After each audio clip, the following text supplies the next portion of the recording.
چلے اسی تنخواہ میں سے جب بندہ بڑے بیٹے کی شادی کر کے بہو بیاہ کے لے آئے تو پھر بھی کام چلتا ہے. اور جب اس بیٹے کو اللہ بچے عطا کر دے تو اسی گھر میں، اسی آنگن میں، اسی چھت کے نیچے کام چلتا ہے. تو پھر تو مان جانا کہ چلانے والا تو نہیں، چلانے والا کوئی اور ہے. پھر تو مان جا کے چلانے والا کوئی تو اس وقت جب تنخواہ تیری لگی تھی تو کہتا تھا ابا ابھی میری شادی نہ کر، میں بیوی کو کیسے کھلاؤں گا. تو وہی شخص ہے جس کی چھت کے نیچے پھر 1.5 درجن پوتے بھی پل رہے اور گزارا ان کا بھی ہو رہا ہے. تو رزق کا ذمہ کس کا ہے؟ اللہ کا، اللہ کا ذمہ. اب ہمیں پتہ ہے پہلی بات تو پریشانی اس لیے اتار دینی چاہیے کہ ذمہ ہمارا ہے ہی نہیں. اب دوسری بات یہ کہ ذمہ داری کس کی ہے؟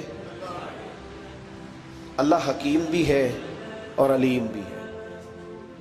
حکیم بھی ہے اور جانتا بھی ہے اور اسے پتہ بھی ہے کہ دینا کس طرح ہے. اب ہم پتہ کیا کہتے ہیں؟ کہتے ہیں وہ جو بندہ پجاروں میں بیٹھا ہے وہاں اسے نہیں بیٹھنا چاہیے تھا، اور میرا حق تھا. تجھے زیادہ پتہ ہے کہ اللہ کو؟ بول کے بتانا کس کو پتہ زیادہ ہے؟ کیوں جی؟ تو آپ اصل ٹینشن پتہ کب لگتی ہے؟ جب بندے کہتے ہیں نہیں وہ پجاروں میری تھی، میرا حق تھا. وہ جب گزرتی ہے نا پاس سے مہران کے تو مہران والا ٹینشن بڑی لیتا ہے. حالانکہ اللہ کو زیادہ پتہ ہے کہ وہ حق. ایک بات اپنے ذہن میں یاد رکھ لیں، رٹ لیں کہ جو میرے لیے بہتر تھا میرے رب نے مجھے دے دیا. اور بات ختم ہو گئی. بس وصل اچھا ہے نہ فراق اچھا ہے، یار جس حال میں رکھے وہی حال اچھا ہے. بس جو میرے حق میں بہتر تھا میرے رب نے مجھے. مسئلہ یہ ہے کہ تو اس پہ راضی ہونے کو تیار نہیں. حضرت علی کرم اللہ تعالیٰ وجہ الکریم نے میرے نبی پاک کی ایک حدیث بیان کی ہے، اور جناب علی جب یہ حدیث بیان کیا کرتے تھے تو حضرت مجاہد فرماتے ہیں یوں لگتا تھا کہ جیسے حضرت علی ہمیں ہر پریشانی سے نکال رہے ہیں. مولا علی شیر خدا رضی اللہ تعالیٰ عنہ فرماتے ہیں کہ مجھے میرے نبی پاک صلی اللہ علیہ وسلم نے ایک طریقہ دیا تھا ٹینشن فری ہونے کا. آپ فرماتے ہیں مجھے تو بڑا راس آیا ہے، تم بھی اگر کر لو گے تو تمہیں بھی فائدہ دے گا. کہا وہ کیا؟ حضرت علی کہنے لگے محبوب علیہ السلام نے فرمایا تھا لوگوں تم اللہ کے دیے ہوئے تھوڑے رزق پہ راضی ہو جاؤ، وہ تمہاری تھوڑی عبادت سے تم سے راضی ہو جایا کرو. بس تم 2 نفل بھی پڑھو گے تو اللہ راضی ہو جائے گا. تم 1 رکوع بھی سویرے اٹھ کے پڑھو گے تو وہ راضی ہو جائے گا. وہ تمہارے 313 درود شریف سے راضی ہو جائے گا. تم اس کے دیے ہوئے تھوڑے رزق سے راضی ہو جاؤ. ٹینشن اس لیے ہوتی ہے کہ ہم راضی نہیں جو اس نے ہمیں دیا ہے. وہ حال میں مزید کی جو دوڑ ہے نا، حال میں مزید کی، بے قدرہ کچھ قدر نہ جاتی، کیتی خوب تسلی ہو، دنیا دار پجاری زردے، کتیاں دے گل ٹلی ہو، بک بک روشن اکھیاں تکیو ویک حویلی کلی ہو، تے کوچ نصیر اساں جد کیتی پہ جانی تھر تھلی ہو. تو یاد رکھیں یہ جو ہے نا مصیبت کے مال آ کیوں نہیں رہا، وہ سامنے والا پلاٹ میرے گھر کے سامنے ہے گھر کے سامنے، پر رجسٹری میرے نام کیوں نہیں. یہ مصیبت سانس نہیں لینے دیتی.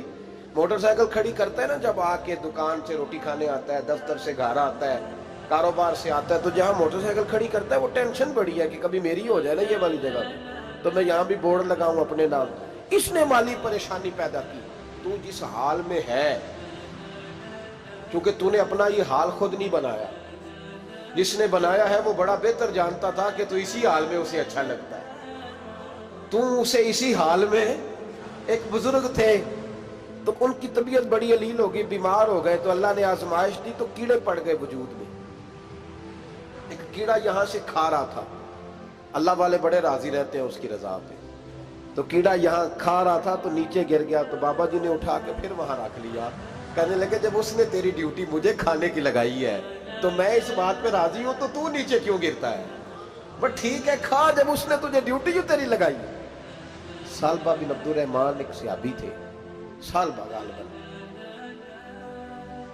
نبی پاک صلی اللہ علیہ وسلم کی خدمت میں آئے. کہنے لگے یا رسول اللہ صلی اللہ علیہ وسلم غربت بڑی ہے، میرے لیے دعا کریں اللہ زیادہ مال دے. تو محبوب صلی اللہ علیہ وسلم نے فرمایا تو جس حال میں اچھا ہے وہ تیرے لیے بہتر ہے، اس میں تو ہے وہی حال تیرے لیے. مشکل ہے نا یہ جواب سننا. کہتے پیر صاحب فلان جگہ سے تویز آیا وہاں تو وارے نے آرے ہو گئے، تو آپ کے ہاں. تو میں کہتا ہوں یہ تویز دینے والا اگر تویز دے کے امیر بناتا ہے تو پہلے خود کیوں نہیں بنتا؟ یہ خود تو 150 کا تویز بیچ رہا ہے، اپنی بیچارے کی حالت یہ ہے۔ اگر اتنا ہی تویز اس کا چلتا ہوتا تو پہلے 5 جو پجاروں اس کے دروازے پہ کھڑی ہوتی۔ عجیب چکر ہے اور عجیب جگہ لوگ الجھ گئے، سمجھتے ہی نہیں بات کو۔ یا رسول اللہ صلی اللہ علیہ وسلم دعا کر دے تو محبوب نے کیا فرمایا؟ فرمایا تو جس حال میں ہے نا وہ حال تیرے لیے بہتر ہے، اسی میں رہ۔ کہ نہیں حضور دعا کرے۔ فرمایا سال بعد تو باز آ جا۔ حضور دعا کرے۔ فرمایا تو باز آ جا۔ 2-3 دفعہ کا ضد کی، محبوب نے فرمایا جا پھر اللہ تجھے زیادہ پیسے دے گا۔ چند بکریاں خریدی، اتنی برکت ہوئی کہ بکریوں کے ریوڑ بن گئے۔ پھر کچھ بکریاں بیچ کے گائے خرید لی، ان کے بھی ریوڑ ہو گئے۔ پھر کچھ اونٹ اونٹنیاں لے لی، ریوڑ ہی ریوڑ۔ پہلے 5 وقت مسجد میں آتے تھے، اب فجر اور عشاء رہ گئی۔ پھر مال زیادہ ہوا تو مدینے شہر میں کوئی جگہ ہی نہیں، مدینے سے باہر حویلی خریدی، پھر جمعہ ہی رہ گیا۔ جمعے کے جمعے آتے، زکوٰۃ کا حکم آیا۔ میرے نبی کریم علیہ السلام نے حضرت ابو ہریرہ کو بھیجا، فرمایا جا اسے کہہ تیری زکوٰۃ بنتی ہے 2.5%۔ 10 کروڑ روپیہ ہو تو کتنی زکوٰۃ بنتی؟ بھئی 1 کروڑ کی 2.5 لاکھ ہوئی نا، تو 10 کروڑ کی کتنی ہوئی؟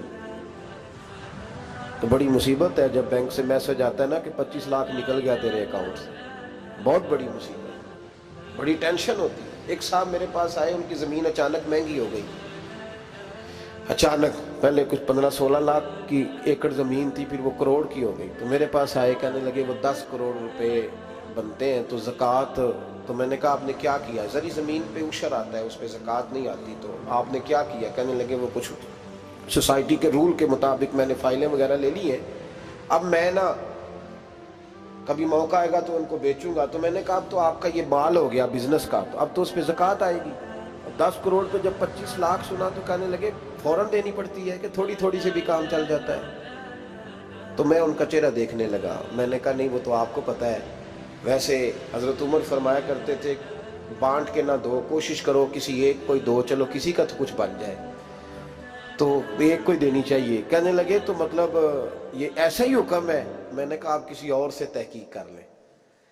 اب یہ بھائی لیتے وقت نہیں تجھے ٹینشن ہوئی کہ 15 لاکھ کا کروڑ ہو گیا، تو اس وقت کبھی تو نے کہا کہ یا اللہ، تو یہ کیسی سوچ ہے مسلمان؟ کس طرح کا اس کا؟ ہمارے ہاں جب کسی آدمی پہ حالات خراب ہوتے ہیں نا تو سب سے پہلے وہ اس طرح کرتا ہے کہ جو میں کہیں اللہ کے رستے میں دیتا ہوں پہلے اسے بند کرو۔ جس رستے تجھے آ رہا تھا پہلے تو نے وہ رستہ بلاک کیا۔ حضرت اسماء بنت ابی بکر صدیق کہتی ہیں میں حضور کو مسجد کے لیے، ادارے کے لیے، صحابہ صفہ کے لیے کچھ دے رہی تھی، تو میں نے گننا شروع کیا تو حضور مسکرانے لگے۔ حضور مسکراتے کیوں ہیں؟ تو فرمانے لگی، محبوب فرمانے لگے اسماء اللہ کے رستے میں گن گن کے نہ دیا کر، ورنہ وہ بھی تجھے گن گن کے دے گا، تو اس کے رستے میں بے حساب دے، وہ بھی تجھے بے حساب ہی عطا فرمائے۔ لیکن پہلے یہ والا پہلے دروازہ بند کرو، یہاں سے پیسے ختم ہو رہے ہیں۔ تو اس طرح کرنا بھائی، اس دفعہ سوٹ ذرا گرمیوں والے نہ خرید، لیکن جو تو اللہ کے رستے میں دے رہا ہے اسے دیتا رہے۔ لیکن ہم اپنا نقصان کرتے ہیں، زیادتی کرتے ہیں اپنے ساتھ۔ میں نے آپ کو پہلے بھی بتایا تھا پیار کی بولی ہے، پھر بولتا ہوں۔ ایک بڑے بڑے پیار والے دوست ہیں، ایک دفعہ مجھے کہنے لگے کہ آپ کئی دفعہ اعلان کرتے ہیں تو مجھے اچھا نہیں لگتا، اور آپ ادارہ بھی بہت زیادہ بننے والا ہے، بڑی چیزیں میں دیکھتا ہوں جو ہوں تو بڑا نظام اچھا ہو جائے، آپ دعا کریں اللہ مجھے پیسے دے تو میں بڑے سارے خرچ کروں گا اس کے رستے میں۔ تو میں نے کہا یا اللہ اسے 10 کروڑ دے، یہ 9.5 کروڑ تیرے رستے میں دے دے گا۔ تو چپ کر گیا، جس طرح آپ نہیں کر گئے سارے، چپ کر گیا وہ بھی۔ اس نے کہا جی نہیں جی انشاءاللہ کریں گے۔ تو میں کیا پلیا جی تے دعا پہ ہوں دیا، ابھی تو وہ آئیں گے تو تب دیکھی جائے گی، تو یہیں اڑ گیا ہے۔ یعنی 9.5 کروڑ اللہ کے رستے میں خرچ کرنے کی دعا پہ بھی آمین کوئی نہیں کہتا کہ چلو آمین نہیں کہہ دیں۔ تو میں کہا تینوں تے 50 لاکھ بچتا سی پیا، لیکن تو اس سودے پہ تیار ہے۔ جب یہ سوچ ہوتی ہے، یہ غلط سوچ ہے، یہ بات تو اگر تو مسکرانے والی، لیکن یہ سوچ صحیح نہیں۔ حضرت عثمان غنی رضی اللہ تعالیٰ عنہ کہتے ہیں جس وقت نبی پاک صلی اللہ علیہ وسلم نے اعلان کیا نا جنگ کے موقع پر کہ 800 سپاہیوں کا خرچہ چاہیے، کہتے ہیں میرے پاس 600 کا تھا۔ یہاں ایک روایت میں حضور نے 1000 کا اعلان کیا تو میرے پاس 800 کا تھا۔ جب 2-3 دفعہ نبی پاک نے اعلان کیا تو کہتے ہیں میں نے کھڑے ہو کے کہا یا رسول اللہ پورا 800 میری طرف سے، کہتے میں نے 200 سپاہی کا خرچہ ادھار اٹھایا لیکن پورے 2 مہینے نہیں گزرے تھے، رب کریم نے مجھے کئی گنا کر کے پیسے واپس عطا فرما دیے۔ پر بات تو یہ ہے کہ تیری وہاں لو لگی ہو، تو تجارت کرتا ہے ان لوگوں کے ساتھ جو کیا دے سکتے۔ تو سالبہ کے پاس حضور نے پیغام بھیجا، پہلے تو کہا تیرے لیے بہتر نہیں مال، جب اصرار کیا تو بڑی برکت ہو گئی، بڑا آیا تو فرمایا زکوٰۃ دے، 2.5% زکوٰۃ ہے۔ اب جب سوچا کہ 5 اونٹوں پہ ایک بکری جائے گی اور بڑا سارا مجھے دینا پڑے گا، اب جب غور کیا تو یہ تو نہ کہا کہ میں نہیں دیتا۔ حضرت ابو ہریرہ سے کہنے لگے نبی کریم علیہ السلام کی خدمت میں عرض کرنا کہ میں خود آؤں گا۔ حضرت ابو ہریرہ نے آ کے عرض کی یا رسول اللہ صلی اللہ تعالی علیہ وسلم، حضور وہ کہتے تھے میں خود آؤں گا، تو کہتے ہیں محبوب نے ٹھنڈی سانس لی، فرمایا اسے کہا تھا کہ تیرے لیے مال بہتر نہیں، اب ہلاک ہو گیا، ہائے افسوس ہلاک ہو گیا۔ ان کو بھی تھوڑی دیر کے بعد احساس ہوا کہ یہ میں نے کیا کیا، نبی پاک کو ہی کہہ دیا نہیں ہے، حضور کو کہہ دیا بعد میں آؤں گا۔ اب دوڑے آئے، عرض کی حضور میں سارا کچھ لے کے آئے ہوں، قبول کر لیں۔